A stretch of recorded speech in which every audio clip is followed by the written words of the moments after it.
Taï, Chodesh Tov Mevorach, Mechila, beaucoup de voix, bon, mais c'est aujourd'hui le premier Shevat, c'est un jour fort, puisque c'est le début du livre de Devarim.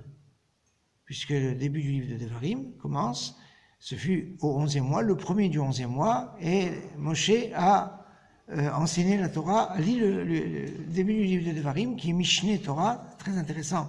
Mishneh Torah, c'est la répétition de la Torah, mais Mishneh, on entend Mishnah. Et Mishnah, la 11e tribu des 12 dans l'ordre des Gelim, c'est la tribu de Asher. Et Asher, on dit, Asher Shemena Lachmo. Il a son pain qui est plein d'huile, puisque le territoire d'Asher était dans le nord, un endroit où il y a beaucoup d'oliviers.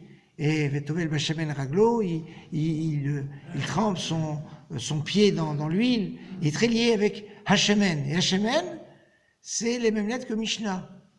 Donc il y a un lien avec la Torah orale, qui est liée avec donc la Mishnah, la Gemara. Il y a 36 traités du Talmud de Babylone sur l'ensemble de toutes les macertotes de la Mishnah. Et 36, c'est le nombre de jours qu'il y a à partir d'aujourd'hui jusqu'au 7 Adar.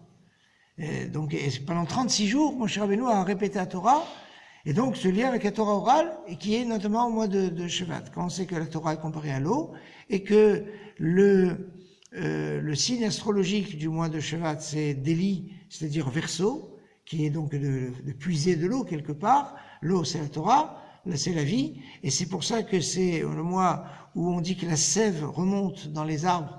Alors aujourd'hui, c'est Rosh Hashanah Leilan d'après Beth Shammai, et d'après Beth Hillel, c'est tout Bishvat, bien connu, et cet aspect. Donc c'est un mois très très fort de renouveau et de choses que l'on remarque pas forcément, puisque en fait la bénédiction sur les arbres en fleurs, on le fera en Nissan.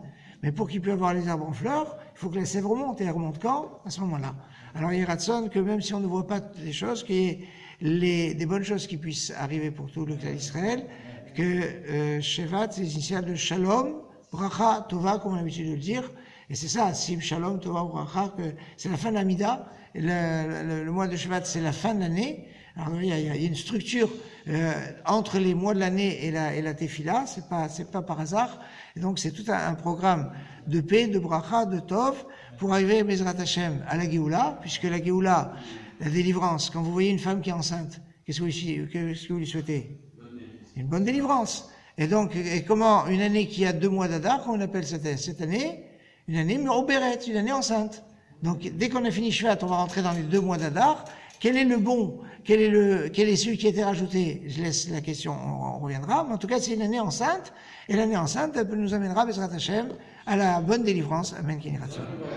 Chodesh Tov Mevorach.